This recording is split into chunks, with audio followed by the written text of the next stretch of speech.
ලංකාවේ අපේ මිනිස්සු කොයි තරම්නම් පුදුමද කියලා ආයමත් සැරයක් මුළු ලෝකයටම පෙන්නුවා.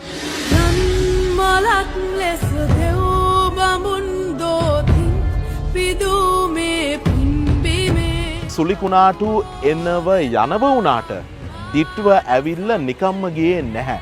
දිට්ව ගියේ රටට වටිනා ජීවිත 100 ගණනක් අහිමි කරලා. ආපදා හේතුවෙන් සිදුව ඇති මරණ සංඛ්‍යාව 334ක් දක්වා ඉහළ ගොස් තිබෙනවා. ආපදා තත්ත්වය ආරම්භ වෙලා පැය 24ක් යද්දි ආපදා කඳවුරු නෑ, ආපදා සහන නැහැ. කාණ්ඩ තුනට කියන කොහොමද? ගම් වතුරෙන් වටුන කොටුන අයටත් කිසු ආහාර අපි දෙනවා. හරි, ගෙවල් වල ඉන්න අයට ඔයගොල්ලෝ ගෙන් දෙනවා. කෝඩුකාර ආණ්ඩුව ආපදා තත්ත්වයකදී ක්‍රියාත්මක වෙන ආකාරය ගැන සැලසුම් හදමින් සිටියදී මිනිස්සු ක්‍රියාත්මක වෙනවා. මේක සෝෂල් මීඩියා වල රැල්ලක් එන්න ඕන. පුළුවන් හැමෝම අපිට බඩු ගෙනත් දෙන්න. මුලින්ම මේ වැඩේ අතට ගන්නේ සෝෂල් මීඩියා සෙට් එක.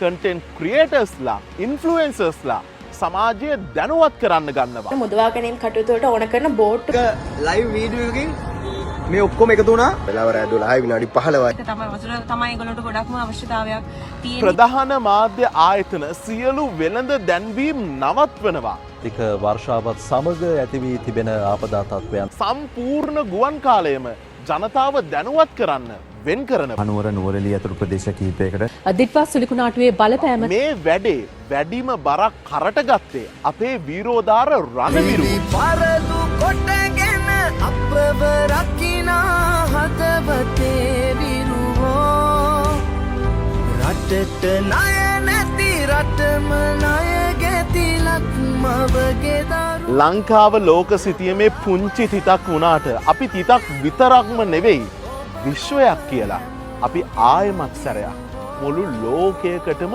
පෙන්නුවා.